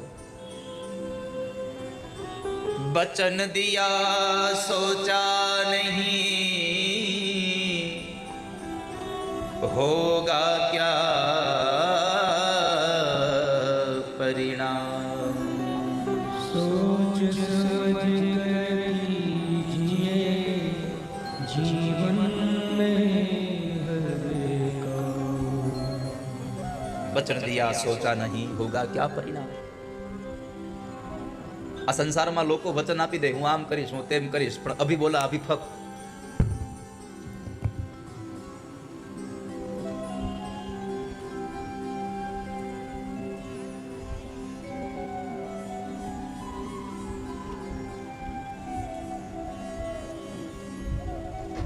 અશ્વત્થામાએ વચન આપ્યું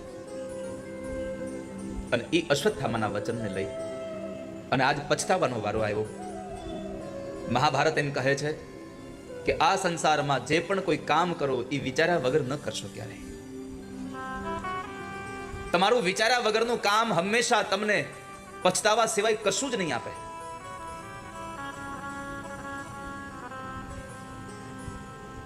માટે હંમેશા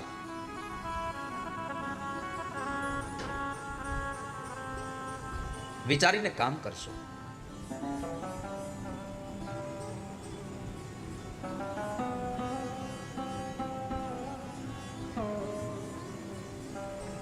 સવારનો સૂર્ય ઉદય થયો, દ્રૌપદીના 5 દીકરાઓ જાગ્યા નહીં. એટલે માં દ્રૌપદી એમને જગાડવા માટે જાય છે, પણ જ્યાં જઈને જુએ તો 5 દીકરાઓના ધડ પડ્યા છે, મસ્તક નથી.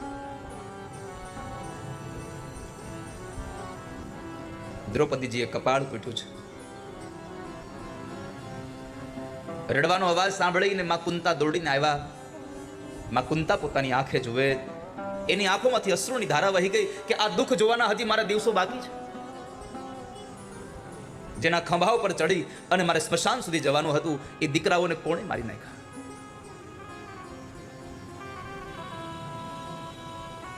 માં કુંતાએ દ્રૌપદીજીને સાંત્વના આપે છે અને એ સમયે ભગવાન કૃષ્ણ 5 પાંડવોને લઈને આવ્યા છે.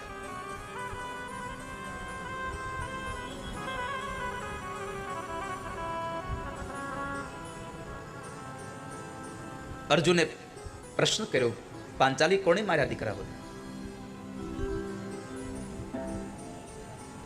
અને ત્યારે દ્રૌપદીજી બોલ્યા છે, મને ખબર નથી મારા દીકરાઓને કોણે માર્યા. મારા દીકરાઓને મારી નાખ્યા એનું મને દુઃખ નથી.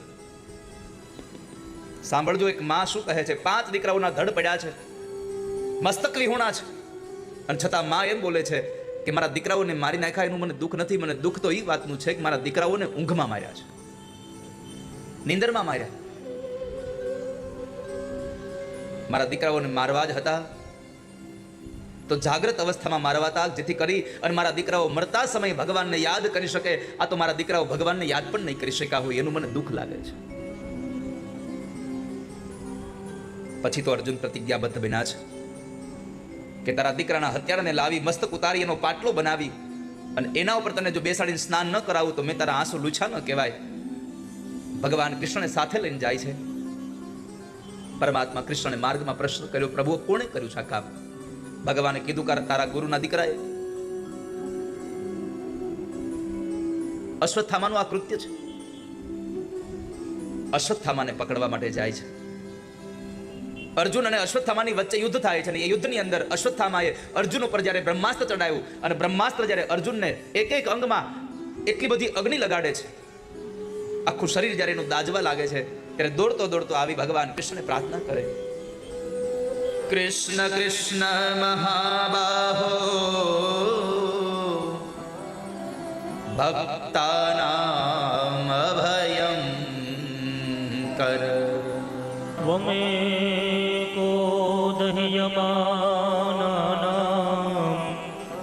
અપવર્ગોસि સંસ્રુતે. ભગવાન મને બચાવી લો, મને કોઈક બાળી રહ્યું છે. હે ભક્તોને અભય કરનારા, હે અભયના દાતા,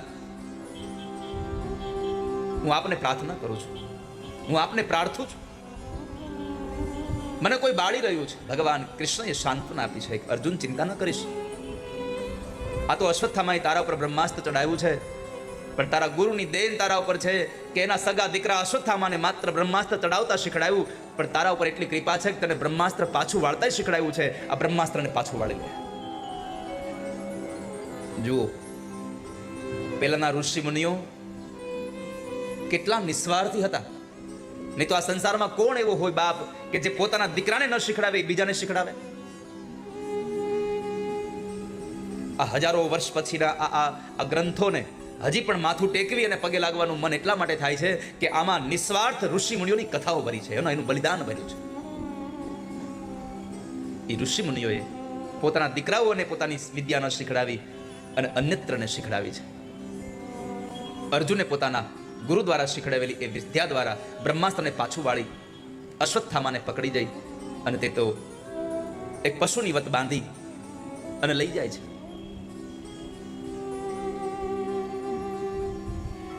પશુમાં યજ્ઞમાં જેમ પશુને બાંધે એમ અશ્વત્થામાને બાંધ્યો છે. તથા હતં પશુવત પાશબદ્ધં વામુખં કર્મ જુગુપ્સિતેન નિરીક્ષ કૃષ્ણાપકૃતં ગુરો સુતં વામસ્વભાવા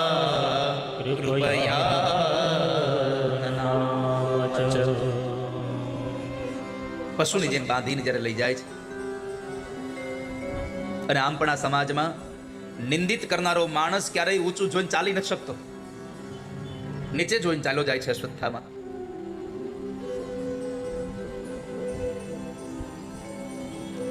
જો એને યુદ્ધ જ કરવું હતું તો દ્રૌપદીના 5 દીકરાઓને જગાડી હાથમાં શસ્ત્ર આપી અને પછી યુદ્ધ કરવું જોઈતું હતું, પણ કાયરની માફક એને દગો કર્યો.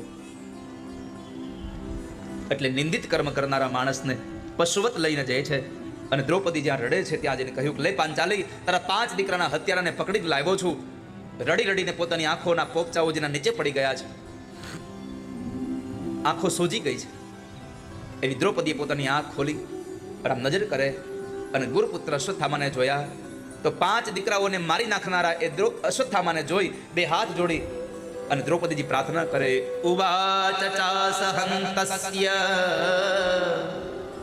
બંધનાનયનમ સતી મુચ્યતા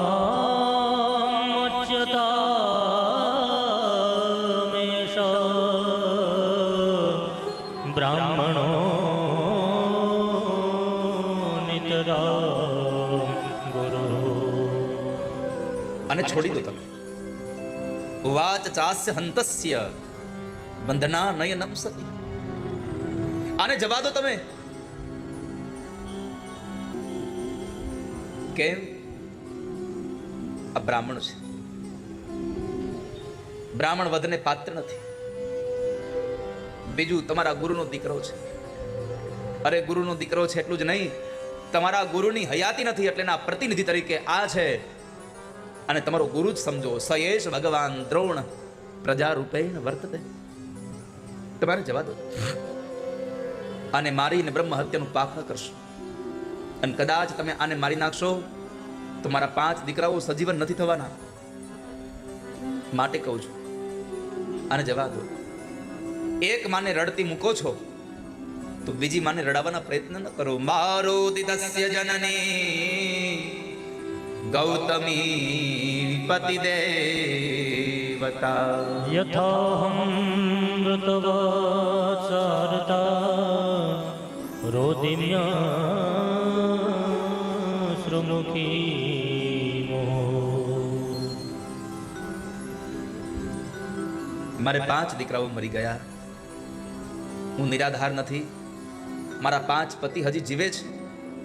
પણ જો તમે આને મારી નાખશો તો ગુરુ પત્ની હાવ નિરાધાર થઈ જશે.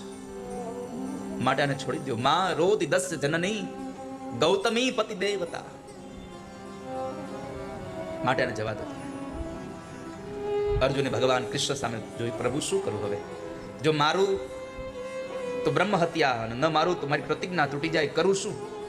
અને આ સંસારમાં જ્યારે જ્યારે જીવ મૂંઝાયો છે ત્યારે ત્યારે કૃષ્ણ સિવાય કોઈ એને માર્ગ આપી નથી શક્યું. પરમાત્મા સિવાય માર્ગ કોણ બતાવે સાચું? અર્જુને ભગવાન કૃષ્ણને પૂછ્યું, પ્રભુ આને મરાય? ભગવાને કીધું, હા મરાય, નો મરાય. કૃષ્ણને ભજવા સહેલા છે.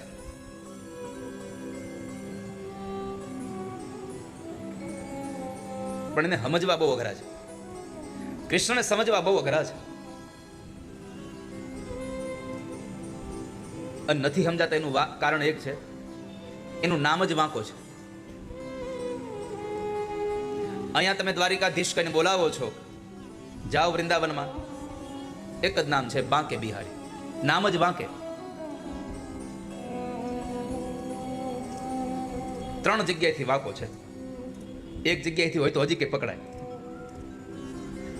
3 જગ્યાએથી. એક તો પગની આંટી લગાવે, કમરથી પોતાની કમરને ઝુકાવે, અને ડાબા ગાલને પોતાના ડાબા ખંભા ઉપર પધરાવે, અને પછી ભગવાન અર્પિત કરે પોતાની વેણુને.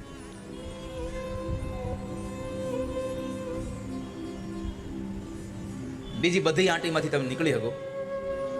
કનૈયાની આંટીમાં ચડ્યો, ગયો. એની આંટીમાં ન ચડશો ક્યારે.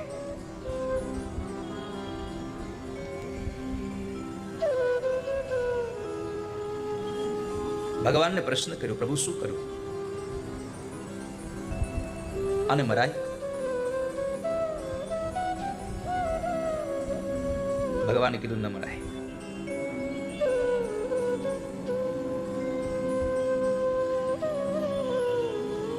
બ્રહ્મ બંધુ ન હંતવ્ય. બ્રાહ્મણ વધને પાત્ર નથી. પણ અર્જુન સાચું કહું, આતતાઈ હોય તો એને મુકાય નહીં. એને માફ ન કરવો જોઈએ. જો આતતાઈ હોય તો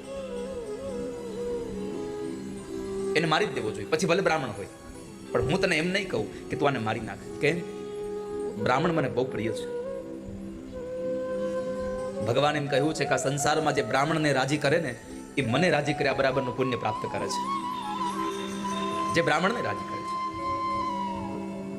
આ સંસારમાં જે બ્રાહ્મણને દુખી કરે છે, એ સ્વયં કૃષ્ણને દુખી કરી રહ્યો છે. અને યાદ રાખજો, અહીંયા આગળ ભગવાન કૃષ્ણએ પોતે કહ્યું છે મહાભારતમાં, અર્જુન બ્રાહ્મણને મારીશ નહીં. બ્રાહ્મણ મને અતિ પ્રિય છે.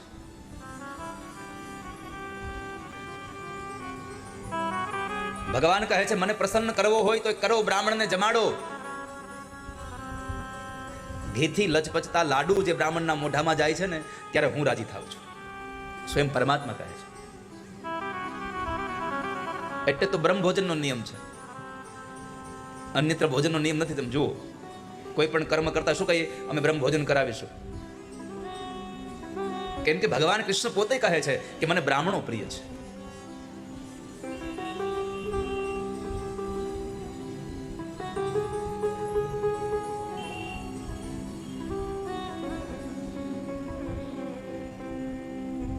બ્રાહ્મણોસ્ય મુખમાં સીત બાહુરાજ. વેદ પણ એમ કહે છે.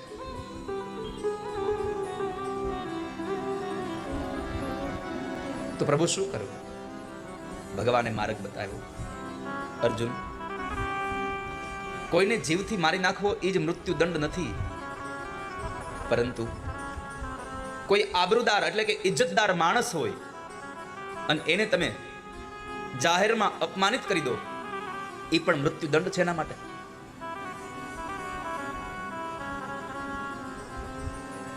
મને ગમતું કરતું. અંતે અર્જુને અશ્વત્થામાને અપમાનિત કર્યા. એના કપાળમાં રહેલો મણિ ઉતાર લીધો, માથાના વાળ ઉતાર્યા અને અપમાનિત કરીને છોડી મૂકે છે. પણ અપમાનનો બદલો લેવા માટે થઈ અને એની અંદર અગ્નિ એવો ભભૂકી રહ્યો છે. ભગવાન 5 પાંડવોના એ દ્રૌપદીના 5 દીકરાઓના ધડને અગ્નિ સંસ્કાર આપી અને પ્રભુ નીકળે છે દ્વારિકા જવા માટે. અને એવા સમયે એક સ્ત્રી આવી ભગવાનનો પગ પકડી અને પરમાત્માની પ્રાર્થના કરે, પાહી પાહી મહાયોગિન દેવ દેવ જગતપતે નાન્યમ ત્વદભયં પશ્યે યત્ર મૃત્યુઃ પરસ્પરમ. હે ભગવાન, મારું મૃત્યુ થાય તો ભલે થાય, આ સંસારમાં મરણ એ તો નિશ્ચિત છે, પણ હે દેવ, મારા ગર્ભની રક્ષા કરો. મામે ગર્ભો નિપાતતા, મારા ગર્ભને બચાવી લો. તમે આ સંસારમાં મૃત્યુ એ શાશ્વત છે, પણ મારા ગર્ભની અંદર રહેલા જીવને બચાવી લો. અશ્વત્થામા મારી નાખશે. કેમ? અશ્વત્થામાએ બ્રહ્માસ્ત્ર ચડાવ્યું હતું આ સ્ત્રીના ઉદરમાં રહેલા બાળકને મારવા માટે. આ સ્ત્રી કોણ હતી? પાંડવોના પુત્ર અભિમાન્યુની વિધવા પત્ની ઉત્તરાજી હતા. અને એમણે ભગવાનને પ્રાર્થના કરી, મારા ગર્ભને બચાવી લો, અશ્વત્થામા મારી નાખશે. ભગવાન ઉત્તરાના ઉદરમાં ગયા અને ત્યાં અશ્વત્થામાના એ બ્રહ્માસ્ત્રથી ભગવાને ઉદરસ્થ શિશુનું રક્ષણ કર્યું અને પરમાત્મા બહાર આવ્યા. તો ઉદરની અંદર રહેલા ભગવાનને જોયા અને એ ભગવાનને ગોતતો રહ્યો. એટલે એ બાળકનું નામ પડ્યું છે પરીક્ષિત. બાકી સાચું નામ તો વિષ્ણુરાજ. પણ એ ભગવાનને શોધતો રહ્યો કે મેં મારી માના ઉદરમાં જે એક તેજસ્વી રૂપને જોયું તું ક્યાં ગયું? એ ચારે બાદ તું ગોતતો રહ્યો એટલે એક નામ પડી ગયું પરીક્ષિત. એમાં ભગવાન ચાલતા થયા. એક બીજી માં આવી અને ભગવાનને પ્રાર્થના કરીને કહે છે, કૃષ્ણાય વાસુદેવાય દેવકી નંદનાય ચ નંદ ગોપકુમારાય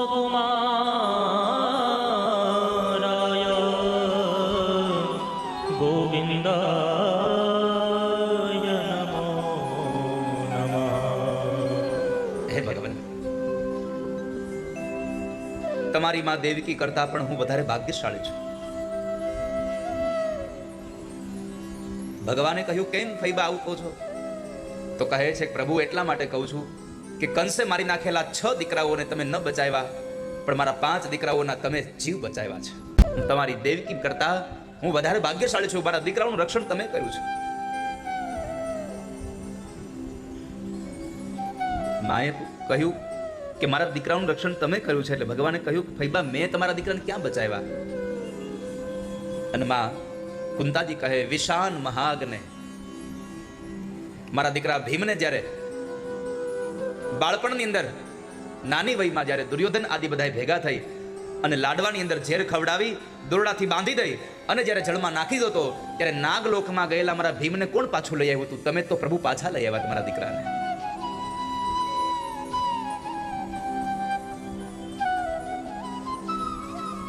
જંગલમાં જ્યારે આગ લાગ્યો ત્યારે મારા દીકરાઓને કોણે બચાવ્યા? તમે જ બચાવ્યા. અરે ભગવાન, દુર્યોધને જ્યારે દુર્વાસા ઋષિને મોકલ્યા 10,000 શિષ્યો સાથે, દ્રૌપદીએ જમી લીધું હતું અને અક્ષય પાત્રમાં કશું હતું નહીં, અને ત્યારે તમે આવી અને એમાંથી એક ભાજીનું પાંદડું ખાઈ અને આખા વિશ્વને ઓડકાર અપાવ્યો. આ દુર્વાસાના ક્રોધમાંથી, દુર્વાસાના શ્રાપમાંથી કોણે બચાવ્યા? પ્રભુ, તમે બચાવ્યા છે. માટે તમારી માં દેવકી કરતા હું વધારે ભાગ્યશાળી છું કે મારા દીકરાઓને તમે બચાવ્યા છે. ભગવાન, આપ રોકાઈ જાઓ. પ્રભુ, આપ રોકાઈ જાઓ. પરમાત્માને માં કુંતા પ્રાર્થના કરે, ઉત્તરાજી પ્રાર્થના કરે, દ્રૌપદીજી વિનંતી કરે, ભગવાન રોકાઈ જાવ ને. 5 પાંડવો ભગવાનની સ્તુતિ કરે, ભગવાન રોકાઈ જાવ ને. અને ત્યારે પરમાત્મા રોકાય છે, પણ કોના માટે? ન દ્રૌપદી, ન કુંતા, ન ઉત્તરા, કોઈ માટે નહીં. એકમાત્ર દાદા ભીષ્મ માટે ભગવાન રોકાયા કે દાદા ભીષ્મને પ્રભુએ વચન આપ્યું હતું કે જ્યારે તમારું મૃત્યુ આવશે, અંતિમ ક્ષણ હશે, ત્યારે હું તમને દર્શન દેવા માટે આવીશ. કેમ કે ભગવાન કૃષ્ણની ભક્તિ કરતા કરતા દાદા ભીષ્મને જ્યારે માગવાનો વારો આવ્યો અને ભગવાને કહ્યું, દાદા માગો, શું આપું? ત્યારે દાદા ભીષ્મએ એટલું જ કહ્યું, ભગવાન, આપવું હોય તો એટલું જ આપો. સદેવ દેવો ભગવાન પ્રતિક્ષતામ કલેવરમ યાવદિદમ હિનોમ્યહમ પ્રસન્ન હાસારુણલોચનો લસન મુખાંબુજો ધ્યાન પથ ચતુર્ભુજ.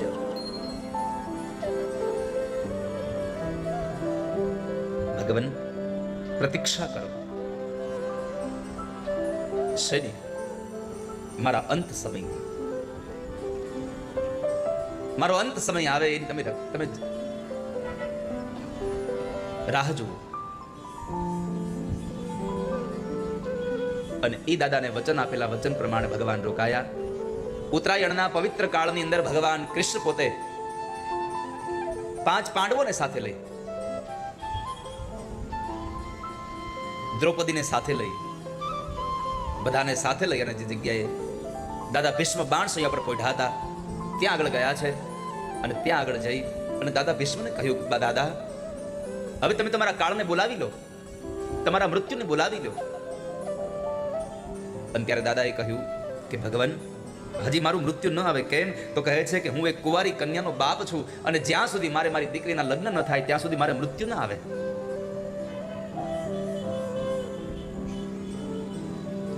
બધા લોકોને આશ્ચર્ય થયું, દાદા તો બ્રહ્મચર્યાશ્રમનું પાલન કર્યું, હવે દીકરી કઈ? એને આ કઈ દીકરી આવી? ત્યારે દાદા ભીષ્મ સ્તુતિ કરે છે અને આ સ્તુતિ બહુ સાંભળા જેવી છે. આ સ્તુતિ એટલી લાભદાયી છે. આપણા સગા સંબંધીમાં, આપણા આડોશ પાડોશમાં કોઈ એવું વ્યક્તિ હોય કે અત્યંત બીમાર થઈ ગયું હોય, એને કોઈ દવાથી સારું થતું ન હોય અને એનું શરીર બહુ પીડાતું હોય, અને ઘરના બધા લોકો જ્યારે પ્રાર્થના કરતા હોય કે હે ભગવાન, હવે આમાંથી માર્ગ આપો, મૃત્યુ સિવાયમાંથી માર્ગ ન હોય ને મૃત્યુ આવતું ન હોય, ત્યારે જ્યારે ખબર પૂછવા જઈએ ને ત્યારે આ સ્તુતિનો પાઠ કરવો જોઈએ, જેથી કરી અને એનું મન ભગવાનમાં લાગે અને પરમાત્મા એને તેડી જવા જોઈએ, ભગવાન એને લઈ જવા જોઈએ.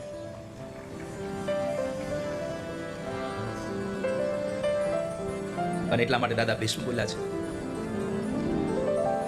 ઇતિમતિ રૂપ કલ્પિતા વિતૃષ્ણા ભગવતી સાત્વત પુંગભે વિભૂમ્ની સુખમુપગતે વચિદ વિહર્તુમ પ્રકૃતિમુપેયુષયાદ ભવ પ્રવાહ ત્રિભુવન કમનમ તમાલવર્ણમ રવિકર ગૌરવરાંબરમ દધાને વપુરલકકુલા વૃતાનનાબ્જમ વિજય સખે રતિરસ્તુ મે નવત્યા. દાદા ભીષ્મએ સ્તુતિ કરી. 11 શ્લોક છે આવા. કથા કીર્તનની બુક જેની પાસે છે એમાં પેજ નંબર 105 ઉપર ભીષ્મ સ્તુતિ આપી છે. અને જ્યારે દાદા ભીષ્મ જ્યારે પોતાનું સ્વધામ ગમન જવાના હતા, ભગવાનના ધામમાં જવાના હતા, ત્યારે એણે ભગવાનનું ભજન કરતા કરતા ભગવાનના ધામમાં ગયા અને પરમાત્માનું ભજન કર્યું. 11 શ્લોકોમાં દાદા ભીષ્મએ સ્તુતિ કરી અને ભગવાને અંતિમ સમયે એને દર્શન આપ્યા. દાદા ભીષ્મને ભગવાને પોતાનું ધામ આપ્યું. એ કથા સુત નામના મહાપુરાણીએ બતાવી. ત્યારબાદ ભગવાન દ્વારિકા ગયા અને જ્યારે દ્વારિકા ગયા, અહીંયા આગળ ભગવદ કૃપાથી ઉત્તરાજીના ઉદરમાંથી પરીક્ષિત મહારાજનું પ્રાગટ્ય થયું છે. બોલીએ પરીક્ષિત મહારાજ કી જય. પરીક્ષિત મહારાજના પ્રાગટ્ય સમયે મહારાજ યુધિષ્ઠિરે બ્રાહ્મણોને બોલાવ્યા અને એ બ્રાહ્મણોએ જ્યારે જન્માક્ષર જોયા ત્યારે એ જન્માક્ષરમાં 12મા સ્થાનની અંદર 8મા સ્થાનની અંદર એનું મૃત્યુ કોઈ બ્રાહ્મણના શ્રાપથી થશે, આવી વાતને લઈને મહારાજ યુધિષ્ઠિર ચિંતિત બન્યા. પણ બ્રાહ્મણોએ એને નિર્ભય બનાવીને કહ્યું છે કે મહારાજ ચિંતા ન કરશો, તમારો દીકરો ભગવાનનો અનન્ય ભક્ત થશે અને પ્રભુની પ્રાપ્તિ કરશે. સમય વ્યતીત થયો અને એમાં બરાબર ભગવાન કૃષ્ણને મૂકવા માટે ગયેલા અર્જુન દ્વારિકાથી પાછા આવે છે. અને જ્યારે દ્વારિકાથી પાછા આવ્યા તો એમણે મહારાજ યુધિષ્ઠિરને સમાચાર આપ્યા કે ભગવાન કૃષ્ણ હવે આ ધરતીમાં રહ્યા નથી, પરમાત્મા કૃષ્ણ આ ધરતીમાં નથી રહ્યા. એ વાતને લઈ અને એ જ સમયે મહારાજ યુધિષ્ઠિરે નક્કી કર્યું કે જો ભગવાન ન રહ્યા હોય ધરતીમાં તો આપણે આ ધરતીમાં રહેવું નથી. એટલે એમણે આ ધરતીમાં ન રહેવા માટે થઈ અને પોતાના જ વંશજ એવા પરીક્ષિત મહારાજને રાજગાદી સોંપી દઈ અને પોતે પાંડવો અને સાથે દ્રૌપદીને લઈ અને હેમાળાના માર્ગે હાડ ગાળવા માટે નીકળી પડ્યા છે. જ્યારે તેઓ હેમાળાના માર્ગે ગયા છે, આ બાજુ પરીક્ષિત મહારાજ પોતાના પરદાદા વખતનું મુગટ પહેરી અને એક વખતના સમયે મૃગિયા રમવા માટે જંગલમાં ગયા અને ત્યાં આગળ એનું મિલન કલયુગ સાથે થયું. કલી સાથે એનો ભેટો થયો. કલીને મારવા માટે જ્યારે પરીક્ષિત મહારાજ તત્પર થયા તો કલીએ આવી અને એના ચરણ પકડ્યા અને કહ્યું, મહારાજ મને રહેવા માટે સ્થાન આપો. પરીક્ષિત મહારાજે પ્રશ્ન કર્યો, તું કોણ છે? મારા રાજ્યમાં આવી અને મને પૂછ્યા વગર તું દંડ દેનારો છે કોણ? તો એવા સમયે કલી કહે છે કે સતયુગ, ત્રેતા અને દ્વાપર આ સમાપન થયા, મારું નામ કલી છે, હવે મારો વારો છે, એટલે મને રહેવા માટે સ્થાન આપો. પરીક્ષિત મહારાજ એમને રહેવા માટે સ્થાન આપે. એમાં 4 સ્થાનો આપ્યા છે. પેલું સ્થાન આપ્યું દ્યુતમ પાનમ સ્ત્રીય સુના યત્રા ધર્મ ચતુર્વિધ. જે જગ્યાએ જુગાર રમાતો હશે ત્યાં કળિયુગ હશે. જે જગ્યાએ મદિરા પાન થતો હશે, ન ખાવાના પદાર્થો ખવાતા હશે, એવી જગ્યાએ કળિયુગ રહેતો હશે. જે જગ્યાએ હિંસા થતી હશે ત્યાં કળિયુગ હશે. અને જ્યાં વ્યભિચાર થતો હશે ત્યાં આગળ કળિયુગનો વાસ થશે. આ 4 જગ્યાઓ પરીક્ષિત મહારાજે આપી. પણ કલિયુગે ફરી પાછી યાચના કરી કે મહારાજ મને રહેવા માટે હજી એક સ્થાન સારું આપો. આ 4 જગ્યાઓની અંદર મારો પરિવાર નહીં સમાય, એટલે મને એક સ્થાન હજી આપો. અને મહારાજ પરીક્ષિતે કહ્યું કે અનિતિથી મેળવેલા ધનની અંદર અનિતિના સુવર્ણની અંદર તારો વાસ થાય. એ જ સમયે કલી ઊભો થયો અને પરીક્ષિતના મસ્તકમાં બેસી ગયો. કેમ કે પરીક્ષિતના માથામાં જે મુગુટ હતો એ અનિતિનો હતો, જરાસંધનો મુગુટ હતો. અને જરાસંધે જેટલી સંપત્તિ ભેગી કરી હતી એ બધી અનિતિની હતી. તો કળિયુગ માથા ઉપર આવ્યો અને માથા ઉપર આવેલા કલીએ એની બુદ્ધિ બગાડી. તો એ જ પરીક્ષિત મહારાજ જે સંતોના આશીર્વચન લેતો હતો, સંતોના સ્વાગત વિધિ કરતો હતો, એ જ પરીક્ષિત શમીક ઋષિના આશ્રમમાં ગયો અને શમીક ઋષિના આશ્રમમાં જઈને એનું અપમાન કર્યું. જે ઋષિના ગળામાં હાર પહેરાવી અને આશીર્વાદ લેવા જોઈએ એ જ ઋષિના ગળાની અંદર પરીક્ષિત મહારાજે મરેલો સાપ પહેરાવી અને એનું અપમાન કર્યું. અને એ અપમાનના બદલામાં શમીકના પુત્ર શુંગીએ શ્રાપ આપ્યો કે મારા ગુરુદેવના ગળામાં જેને મરેલો સાપ નાખ્યો છે એને આજથી 7મે દિવસે તક્ષક નાગ દંખ દઈ અને મૃત્યુ થશે. આ શુંગીનો શ્રાપ હતો. ઘરે આવીને પરીક્ષિત મહારાજે પોતાનો મુગટ જ્યારે નીચે ઉતારે છે ત્યારે મતિ સૂજી કે મારાથી કોઈ પાપ થઈ ગયું. એટલે ફરી પાછા શમીક ઋષિના આશ્રમમાં આવે છે. પણ જે આશ્રમમાં આવી અને શમીક ઋષિને વંદન કર્યા તો એને ખબર પડી કે મને શ્રાપ મળ્યો છે. એટલે એમણે શ્રાપના પ્રાયશ્ચિત માટે પ્રશ્ન કર્યો, બાપજી શું કરું? તો કહે છે કે આના માટે એક જ સાધન છે, તમે ભાગવતની કથા સાંભળો. ભાગવતની કથા સાંભળવા માટે થઈ અને પરીક્ષિત મહારાજ પોતાના ઉત્તરાધિકારી એવા જન્મેજય આદિ દીકરાઓને રાજગાદી સોંપી દઈ અને પોતે ગંગાના કિનારા ઉપર આવીને બેઠા છે. કોઈ એને ભાગવત સંભળાવવા તૈયાર ન થયું ત્યારે દેવર્ષિ નારદ ભગવાન સુખદેવજી મહારાજને પ્રાર્થના કરી અને લઈ આવ્યા છે. અને એ સુખદેવજી મહારાજે જ્યારે એને ભાગવત કહેવા તૈયાર થયા ત્યારે પહેલો પ્રશ્ન પરીક્ષિત રાજાએ સુખદેવજી મહારાજને પ્રશ્ન કર્યો છે. અતઃ પૃચ્છામિ સંસિદ્ધિં યોગિનાં પરમં ગુરું પુરુષસ્યેહ યત્ કાર્યં મ્રિયમાણસ્ય સર્વથા. બાપજી, જેનું મરણ નજીક આવ્યું હોય એને શું કરવું જોઈએ? બહુ સુંદર પ્રશ્ન છે. જેનું મૃત્યુ નજીક હોય એને શું કરવું જોઈએ? સુખદેવજી મહારાજે પ્રશ્ન સાંભળી પ્રશ્નની સરાહના કરતા કહ્યું, વર્યને શતે પ્રશ્ન કૃતો લોકહિતં નૃપ. આત્મવેદ સમ્મતઃ પુંસાં શ્રોતવ્યાદિષુ યઃ પરઃ. રાજા, તારો પ્રશ્ન સર્વશ્રેષ્ઠ છે. તારો પ્રશ્ન સર્વશ્રેષ્ઠ એટલા માટે છે કે તારો પ્રશ્ન તારા પૂરતો નથી, આ સંસારના બધા જીવ માટે છે કે જેનું મરણ નજીક આવ્યું હોય એને શું કરવું જોઈએ, જેનું મૃત્યુ નજીક હોય એને શું કરાય.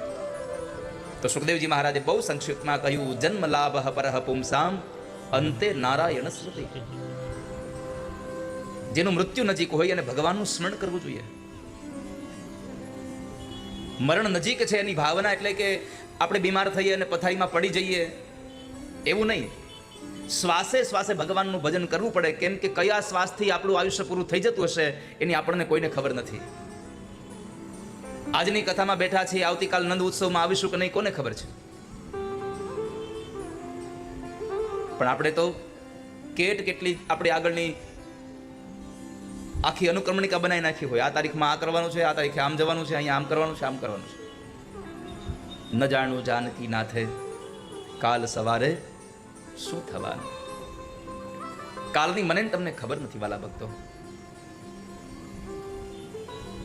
આ સંસારમાં જે સમય તમને મળ્યો છે ને, જ્યારે તમે જીવો છો ને ત્યારે જ કંઈક સારું કામ કરી લો. બાકી તો ક્યારે વયા જશું નક્કી નહીં. કોણ જાણી શકે કાળને રે, સવારે કાલ કેવું થશે. કોણ જાણી શકે કાળને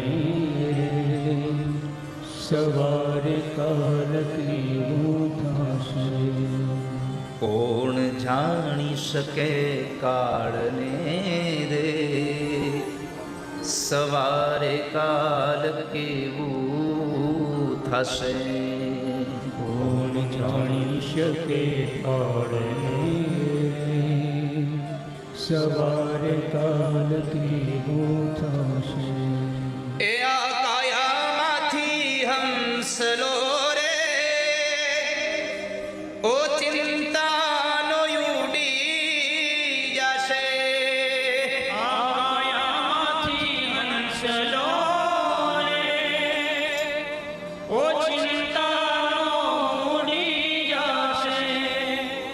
કોને ખબર છે આ કાયામાંથી હંસલો ક્યારે વ્યુ જશે. આપણને પરમાત્માએ જે સમય આપ્યો છે સમયનો સદુપયોગ કરી લઈએ. પરમાત્માએ આપેલી સંપત્તિનો સદુપયોગ કરી લઈએ. પરમાત્માએ આપેલી સદબુદ્ધિનો સદુપયોગ કરી લઈએ. આ દુનિયામાં નિયમ છે કે જે વસ્તુ પડી રહી ને એ બગડી જાય. એ ચાહે અનાજ હોય, ચાહે પૈસો હોય, ચાહે બુદ્ધિ હોય, પડ્યું રહે ને એ બગડી જાય. બહુ બધા દિવસ અનાજ પડ્યું રહે તો એ ખરાબ થઈ જાય. બહુ બધા દિવસો સુધી પૈસા પડ્યા રહે તો એ પૈસા ખરાબ થઈ જાય. માટે આ સંસારમાં જે વસ્તુ પરમાત્માએ તમને વાસ્તવિક સમયમાં આપી છે એનો સદુપયોગ કરતા શીખી જાઓ. તારા મોટા મોટા બંગલા રે, મોટર ને ગાડી વાડી, તારા મોટા મોટા બંગલા રે, મોટર ને ગાડી વાળી. તારા મોટા મોટા બંગલા રે, મોટર ને ગાડી વાડી. તારા મોટા મોટા બંગલા રે, મોટર ને ગાડી વાળી. એ બધી માયા મૂડી મેલીને ખાલી હાથે જાવું પડશે.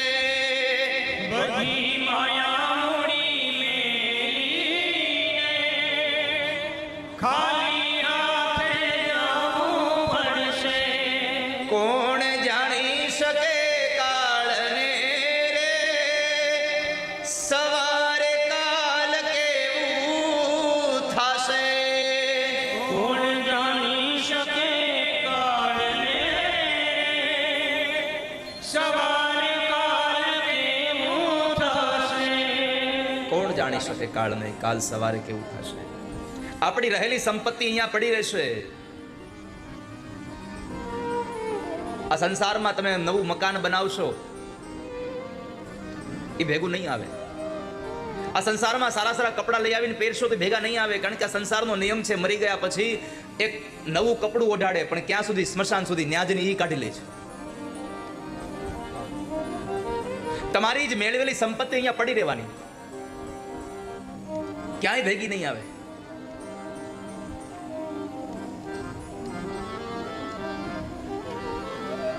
અહીંયા તો તમને મળેલી સંપત્તિ દ્વારા તમે જો સત્કર્મ કરી લેશો. મેં ઘણી વાર કથામાં કહ્યું છે કે જે દેશમાં તમે ફરવા જાઓ ને એ દેશનું નાણું તમારે હારે લઈને જવું પડે. તમે જે દેશમાં જાઓ એ દેશમાં તમારે નાણું હારે લઈને જવું પડે, એ દેશની કરન્સી હારે લઈને જવી પડે. તો એક વાત યાદ રાખજો,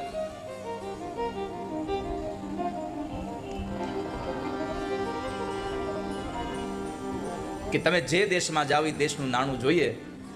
તો ઉપરના દેશમાં જ્યારે જવાનો સમય થશે ને ત્યારે તમારે પુણ્યની કરન્સી હારે લઈને જવી પડશે. ત્યાં પુણ્ય સિવાય કાંઈ હાલતું જ નથી, અને એ પુણ્યને તમારે અહીંયાથી લઈને જવું પડશે. આપણે અમેરિકા જઈને પછી છોકરા નથી કીધું કે હવે મને ડોલર અહીંથી દઈ દે, હું અમેરિકા પહોંચી ગયો. આપણે અહીંયાથી ડોલર લઈને જઈએ છીએ. પ્રવીણભાઈ બરાબર છે ને? અમારે પ્રવીણભાઈ પટેલ, અમારે જીગરભાઈ અને મિત્તલબેન, જીગરભાઈના પિતાજી, એટલે કે આવતી 25 તારીખે અહીંયા કથા 19 તારીખે પૂરી થાય અને 25 તારીખે વૃંદાવનમાં કથા શરૂ થાય છે. વૃંદાવનની કથાના મનોરથી છે, જેઓ હાલ અમેરિકામાં ડેલાવરમાં રહે છે અને કથાના મુખ્ય મનોરથી બન્યા છે. એટલે માત્ર કથા માટે આ સંપૂર્ણ પરિવાર અહીંયા આવ્યો છે. એટલે એકવાર એમને પણ તાળીઓના નાદથી વધાવીએ. હમણાં જ ગયા સમયમાં, થોડા સમય પહેલા આણંદમાં આનંદ કર્યો. અમારે ભારતીબેન પંચાલ, એવો પણ અમેરિકાથી આવીને અહીંયા પોતાના માતુશ્રીની સ્મૃતિમાં એક દીકરીએ પોતાની માને મોક્ષ મળે એના માટે કથા કરી.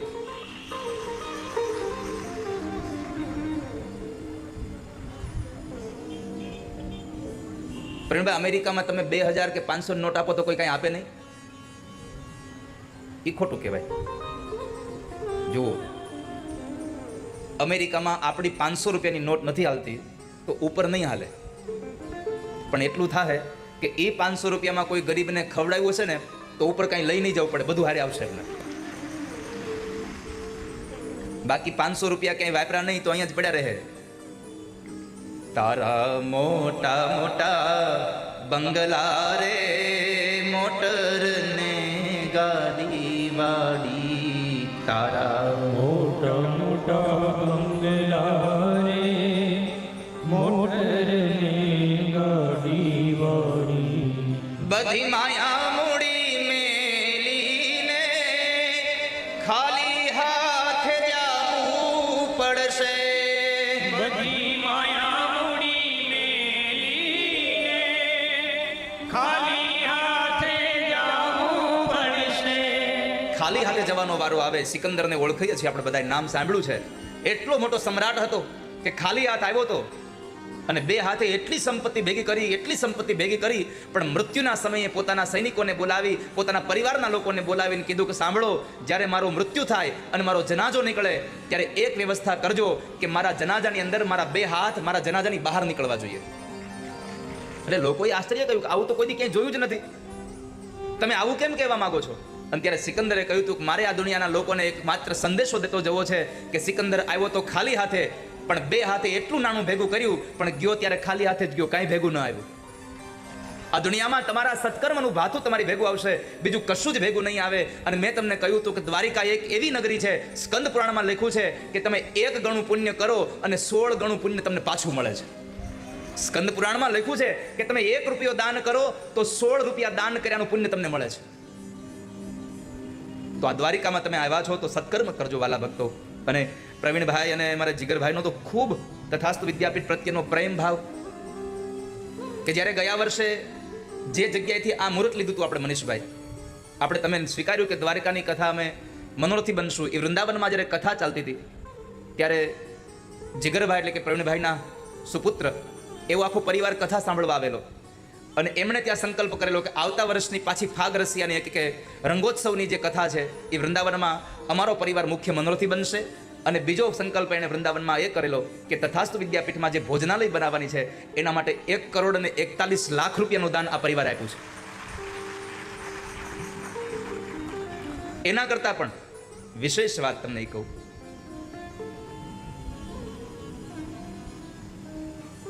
દીપકભાઈ ધંધો માણસ કોના માટે કરે? વ્યવસાય નવો ચાલુ કરે કોના માટે કરે? પોતાના માટે. આપણે કોઈ દી પાડોશી આટલું ધંધો ચાલુ કર્યો ક્યારે? હે અમિતભાઈ બોલો, આ માંડવો બાંધી તો આપણે આના જે પૈસા આવે પાડોશીને આપી દીધા કોઈ દી? એ તો આપણા જ ખાતામાં આવે. કેવો આમ જો ગુલાબી કલરનો માંડવો બાંધ્યો છે, ગુલાબી પાકધારી જેવો.